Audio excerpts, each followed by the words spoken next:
예수소망교회 새벽기도 말씀은 히브리서 11장 4절부터 7절까지의 말씀입니다. 히브리서 11장 4절부터 7절까지 우리 한 절씩 교독하겠습니다.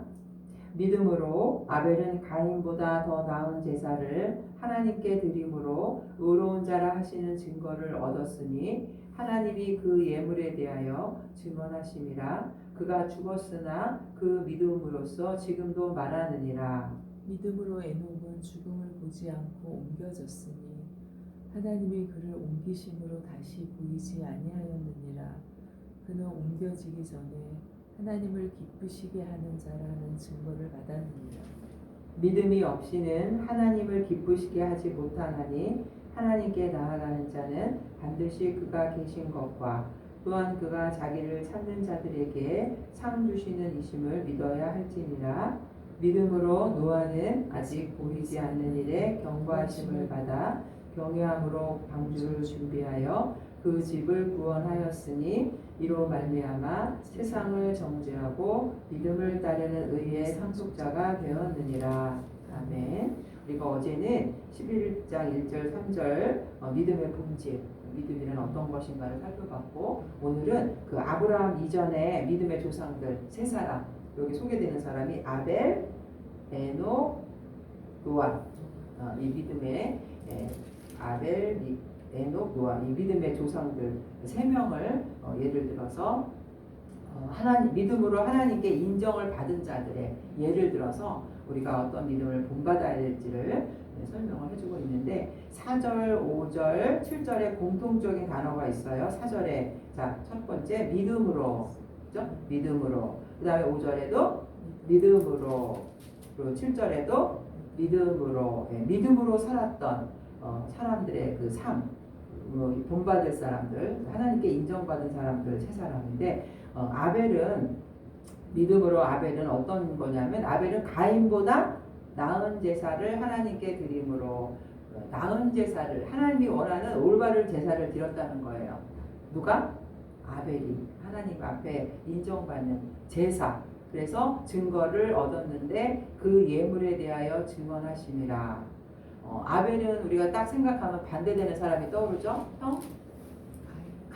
가인과 아벨의 제사를 받을 때 하나님은 가인의 제사를 받지 않고 아벨의 제사를 받았어요. 그래서 사람들이 왜 이 창세기에는 창세기 4장에 보면 아벨은 왜 받고 하나님이 가인의 제사를 받지 않았을까? 거기에 대해서 이제 학자들마다 거기에 답이 안 나와. 이렇게 정확하게 이제 그 하나님이 그 구절에 아벨과 가인의 제사에 대해서는 분명한 이유를 설명하지 않고 있기 때문에 아마 이 가인은 땅의 소산물, 인간의 노력으로 그 제물을 드렸고, 가인은 이제 그 구약 시대의 속죄 제사가 왜 양의 피를 흘려서 바치는 속죄 제사가 동물의 피를 바치는 거잖아요. 그러니까 아벨도 동물의 피와 기름을, 양의 그 첫 새끼를 피와 기름을 바쳤기 때문에 구약의 속죄 제사를 했기 때문에 받으셨다. 그 예물에 대해서 신학자들이 얘기하는 사람들이 많아요. 근데 우리가 분명히 오늘 이 히브리서는 무슨 장이, 11장은 무슨 장이죠?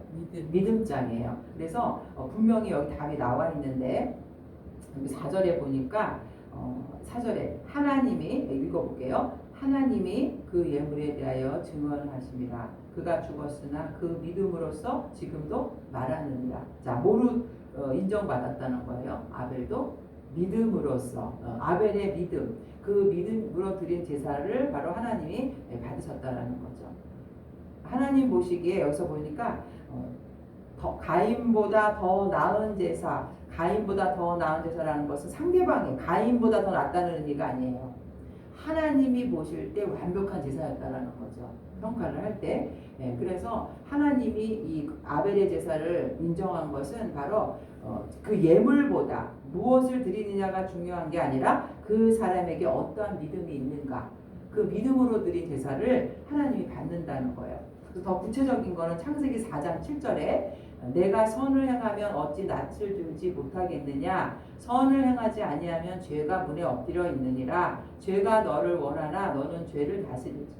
자, 아벨은 하나님 앞에 선을 행하는 가운데 그 소산물 중 양의 첫삭이 아주 귀한 거를 정성 어린 제사를 드렸지만, 가인은 선을 행하지 않는 거예요. 악한 본성으로 그 땅의 소산물을 드린 거예요. 그러니까 땅의 소산물이냐 동물의 피냐를 떠나서 그 마음 속에 선을 행하고 하나님의 말씀을 믿은 대로 사는 사람이 드리는 제사, 악이 가득하고 그냥 예물만 드리는 제사, 하나님은 어떤 제사를 받으시겠냐? 그 사람의 믿음, 선을 행하는 그 사람의 삶 자체, 인격을 받으시는 게 제사지. 교회 나와서 예배만 딱 드리고 나가서는 막 싸우고 그런 제사는 하나님이 안 받는 거죠. 예배라는 거는 그 사람의 삶 통째로 받는 거지 무엇을 드렸느냐가 중요한 건 아니에요. 교회가 크고 헌금을 많이 하고 뭐 마음도 없는 그런 것들은 하나님이 안 받으시는 거죠.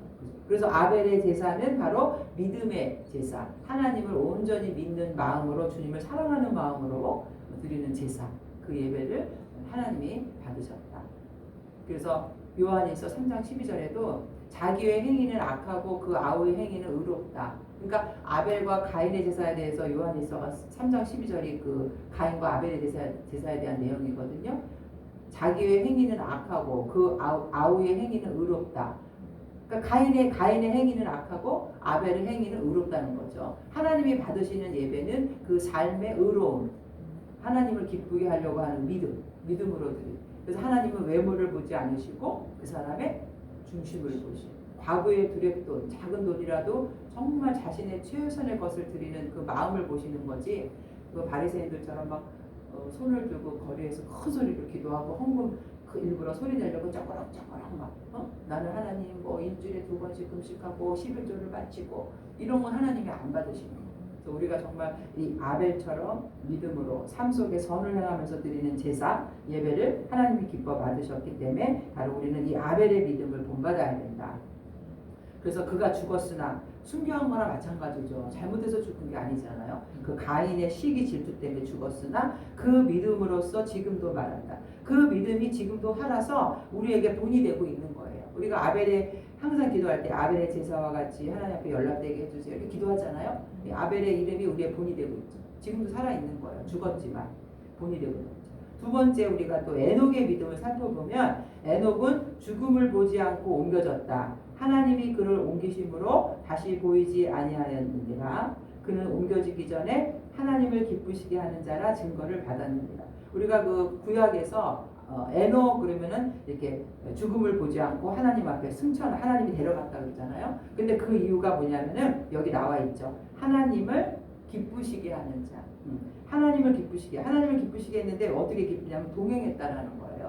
동행이라는 말은 항상 삶 속에서 우리가 그거죠. 우리가 코람데오 하나님이 내 앞에 살아계시기 때문에 내가 나쁜 짓을 안 하는 거, 그러니까 안 하려고 노력하고 하나님이 나와 동행한다는 거는 내가 죄를 저지를 수가 없는 거잖아. 내 안에 주의 성령이 계시니까. 그런 것처럼 하나님과 늘 기도하면서 하나님 나 이거 할까요? 말까요? 이런 친밀한 교제 이거를 하나님 기뻐하신다는 거죠. 그래서 죄가 틈탈 때마다 하나님 이거 해도 돼요? 안 돼요? 이렇게 물어보면서 교제, 친밀, 여호와의 친밀하고 경외하심이 바로 이제 그 시편에도 나와 있지만은 우리를 구원하시는 것이다. 그래서 이 에녹의 믿음은 동행하는 믿음. 그래서 그것이 하나님을 기쁘게 한 자로 인정을 받은 것이죠. 그래서 요한복음 11장 25절에 이 에녹이 이 산채로 들림을 받았다라는 것은 바로 우리 그리스도를 믿는 우리들도 뭐 부활의 소망이 있다라는 거죠. 다시 살아난다는. 물론 에녹이 산채로 들림을 받았다는 것은 이 육신 그대로 올라간 건 아니죠. 왜냐하면 우리 육체는 다 땅의 것이잖아요. 썩어야 돼요. 그러니까 예수님이 부활하셨을 때 그 부활체의 모습은 우리 인간의 모습하고 달랐거든요. 이 벽을 통과하시고, 그러니까 에녹도 순식간에 아마 하나님께서 우리가 잘 모르지만 변화시켜서 데려가신 거죠. 하늘나라의 몸으로. 고린도전서와 후서에도 보면 육체가 다 다르다구나. 해와 달의 영광도 다르고 새의 육체가 다르고 이 땅에 우리의 이 육체는 이 땅에서만 살아갈 수 있게 만들어 주신 거예요. 그래서 이 에녹도 순식간에 하나님이 그 부활의 모습으로 변화시켜서 구원 하늘로 들려서 올라가게 하셨다. 순간적인 어떤 변화를 체험해서 휴거할 때 성도들이 그 살아있는 자들이 고린도전서 15장 51절에 호련히 변화하리라 그랬거든요. 그러니까 이 육체로 가는 게 아니라 부활체로 바뀌어서 하나님을 맞이하다 보니까 신비스러운 그런 현상이 이제 일어나는 것을 맞이할 것인데 바로 이 에녹도 그렇게 신비스럽게 변화되어서 죽음을 맛보지 않고 들림을 받은 거다. 왜? 그는 하나님께 기쁘시게 하는 자라 증거를 받은 자, 동행하는 자였다라는 거죠. 그래서 우리는 역시 그 6절에 보니까 믿음이 없이는 하나님을 기쁘시게 못한다. 이 6절은 삽입절이에요. 어떤 삽입절이냐면 이 에녹에 대한 믿음을 근거로 인해서 에녹이 하나님과 동행하고 하나님을 기쁘시게 하라는 그 증거를 받았기 때문에 그가 하나님 앞에 들림을 받은 것처럼 이렇게 연결해서 믿음이 없이는 하나님을 기쁘시게 하지 못한다. 하나님께 나아가는 자는 반드시 그가 계신 것. 하나님을 기쁘게 하는 방법이 있어요. 뭘 믿어야 되냐면 하나님이 계신 것. 하나님의 존재를 믿는 믿음. 그리고 하나님은 그를 찾는 자들에게 뭘 주신다? 상 주시는 이시다. 그러니까 우리가 하나님이 계신 거를 아는 사람과 알지 못하는 사람의 삶이 틀려요. 인간은 어떻게 보면 동물과 같아요. 하나님을 모르면은 짐승과 같아요. 인간의 욕정과 탐욕으로 사니까. 근데 하나님이 계시다는 걸 알면은 좀 어떤 마음이 생기냐면 두려워요. 이 두려움이 나쁜 막 무섭고 두려움이 아니라 하나님을 경외하고 하나님이 우리를 창조하셨구나. 인간은 동물과 달리 하나님의 형상을 닮아서 거룩한 모습이 있구나. 서로 존경하고 사랑해야 되는구나. 인간끼리. 그렇게 인간의 그 어떤 하나님의 거룩한 형상을 닮게 되는데 하나님을 알지 못하면 누가 우상이 되냐면 자기가 우상이 돼요. 내 욕심대로. 그래서 사람들을 막 돈이나 외모를 보고 판단하고 무시하고 하나님의 그 성령이 없기 때문에. 그래서 하나님이 계신 것을 안다는 것이 인간이 어떤 존재인지를 알 수 있는 기본적인 그런 조건이 되기 때문에 하나님이 계신 것, 믿음이 있는 자만 이걸 알 수 있겠죠. 하나님이 살아계시다는 것. 믿음이 없이는 하나님을 기쁘시게 하지 못하는 믿음이란 하나님이 살아계시다는 것을 바로 아는 자이다. 또 그가 자기를 찾는 자들에게 상주. 그러니까 하나님의 공의와 하나님의 사랑이 다 같이 있다는 거죠. 우리는 반드시 하나님 앞에 서야 돼요. 로마서 14장 10절에 내가 어찌하여 내 형제를 비판하느냐 어찌하여 내 형제를 업신여기느냐. 자, 우리가 다 하나님의 심판대 앞에 서리라. 우리가 그 삶을 결산한다는 것을 알아야 우리의 삶이 복된 삶이 되는 거죠. 우리 유명한 그 톨스토이라는 톨스토이 철학자는 뭐라 그러냐면 신앙이 없는 인간의 생활은 짐승의 생활. 자기만을 위해서 욕정대로 살아가니까 자기 정체성을 모르기 때문에 그렇다 이렇게 말을 하고 있거든요. 그래서 우리가 잠언서 1장 7절에도 여호와를 경외하는 것이 지식의 근본이고 여호와를 경외하는 것이 우리 삶 속에서 가장 중요한 거라는 걸 얘기합니다. 그래서 우리가 상 주시는 하나님, 상이라는 뭘까? 우리가 창세기 15장 1절에 아브라함에게 뭐라 그랬냐면 나는 너의 지극히 큰 상급이니라. 하나님 자신이 백성들에게 최상의 상급이에요. 우리가 뭐 어떤 다이아몬드 뭐 이걸 하나 준다고 만족하겠어요? 그거를 만드신 하나님이 나의 하나님이고 우리의 상급이라는 거죠. 근데 사람들이 그거를 어리석게도 몰라요. 하나님한테 이거 주세요, 저거 주세요, 이거 주세요 그렇게 하기 전에 하나님이 나의 상급이 되게 해주세요. 이 수준 높은 기도죠. 하나님이 나와 동행하시고 정말 주님이 우리의 모든 삶을 책임져 주신다면 그거 하나하나 다 누가 책임져 주시는 거예요? 하나님이 책임져 주시는 거죠. 바로 이 하나님이 우리의 상급이 된다. 그래서 7절에 보니까 믿음으로 노아는 아직 보이지 않는 일에 경고하심을 받아 경외함으로 방주를 준비하여 그 집을 구원하였으니 이로 말미암아 세상을 정죄하고 믿음을 따르는 의의 상속자가 되었느니라. 자, 노아는 세상을 정죄하는 자. 왜냐하면 노아의 홍수, 그죠? 하나님께서 그 죄악이 관영했기 때문에 홍수를 내리셔서 노아에게 그 방주, 구원의 상자, 배를 짓게 하셨어요. 그래서 예수 그 구원 방주 안으로 들어오는 자만 홍수의 재앙에서 구원을 받는 거죠. 그래서 이 방주라는 걸 만들 때도 보면 동물들도 다 들어가고 일종의 구조선이죠. 그 홍수 속에서 구원받는 거. 그래서 이 방주가 뭐를 상징하죠? 바로 예수 그리스도. 그리고 오늘날의 교회, 예수의 몸된 교회를 말하는 거죠. 결국 우리가 구원받을 수 있는 길은 예수 그리스도밖에 없다라는 거. 그래서 베드로후서 2장 5절에도 옛 세상을 용서하지 아니하시고 오직 의를 전파하는 노아와 그 7 식구를 보존하시고 경건하지 아니하는 자들의 세상에 홍수를 내리셨으며. 그러니까 결국 이 구원의 방주가 상징하는 것은 이 세상의 심판이에요. 반드시 예수님이 다시 이제는 재림의 주로 오셔서 믿는 자와 믿지 않는 자에게 심판을 하신다. 그래서 오늘 이 노아는 어떤 일을 한 사람이냐면 사실 그 비도 한 방울 안 내려오는 그 산꼭대기에다가 배를 짓는 거잖아요. 그죠? 눈으로 보지 않았지만 하나님의 말씀을 그대로 믿고 행한 사람. 그래서 배를 짓고 그래서 믿음으로 의인이라는 당대 의인이라는 하나님 앞에 칭찬을 받은 자. 결국 우리가 오늘 이 세 가지 아벨은 하나님 앞에 영과 진리로 드리는 그 예배, 그죠? 온전한 믿음의 예배를 드린 자로 칭찬을 받았고, 두 번째 우리가 이 에녹은 하나님과 동행하는 삶, 그래서 하나님의 기쁨을 기쁘시게 하는 자라, 그 휴거, 부활의 열매. 우리도 이제는 에녹처럼 다시 영원한 삶을 산다라는 에녹은 그런 것에 믿음의 본을 보였고 동행하는 믿음으로 인정을 받았고, 오늘도 이제 이 노아는 행한 믿음의 열매. 이 비도 한 방울도 안 내려오는 그런 상황에서 하나님의 말씀을 그대로 믿고 120년 동안 이 방주를 제작하면서 하나님의 말씀을 이 구원의 방주로 들어와야지 구원을 받는다. 사람들에게 외쳤잖아요.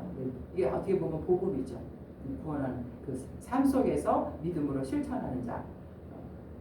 그래서 우리가 오늘 이 세 사람의 믿음 다시 한번 정리하면 올바른 예배를 드리는 믿음, 하나님께 나아가는 자. 요한복음 4장 24절에 영과 진리로 예배할지니라. 영과 진리는 결국 예수님을 영접하고 구원받은 자가 성령으로 드리는 예배예요. 그러니까 예수님을 영접하지도 않은 자는 예배를 드릴 수가 없어요. 하나님이 기뻐 받으시는 예배는 내가 죄인이고 예수님이 나 때문에 십자가에서 피 흘려 죽으셨다. 그래서 그거를 영접한 상태에서 거듭난 자가 성령으로 내 안에 있는 성령으로 드리는 예배가 바로 영과 진리로 드리는 예배. 이게 바로 올바른 예배. 하나님 기뻐 받으시는 믿음이고, 또 에녹과 같이 동행하는 믿음. 성령께서 인도하시는 대로 사는 믿음. 그 다음에 노아와 같이 이 땅에서도 그 말씀을 실천하는 구원의 방주로 들어오세요. 예수를 믿으세요. 이 삶 속에서 이런 행할 수 있는 믿음을 갖는 자가 바로 하나님이 기뻐하시는 믿음을 가진 자. 그래서 오늘 우리 다시 한번 6절이 요절이거든요. 6절 다시 한번 읽을게요. 믿음이 없이는 하나님을 기쁘시게 하지 못하나니 하나님께 나아가는 자는 반드시 그가 계신 것과 또한 그가 자기를 찾는 자들에게 상 주시는 이심을 믿어야 할지니라. 예. 반드시 마태복음 25장 13절에도 그런즉 깨어있으라 너희는 그날과 그때를 알지 못하느라. 반드시 그때가 옵니다. 깨어서 정말 주님의 그 상급을 받는 저와 여러분 되시기를 주님의 이름으로 축복드립니다. 아멘. 하나님 아버지, 내가 곧 길이요 진리요 생명이니 나로 말미암지 않고는 아버지께로 올 자가 없다고 하였습니다. 오직 우리가 그 믿음으로 이 유혹이 많고 죄악이 관영한 세상에서 믿음으로 승리하는 자들 되게 하여 주시옵소서. 예수님의 이름으로 기도드립니다. 아멘.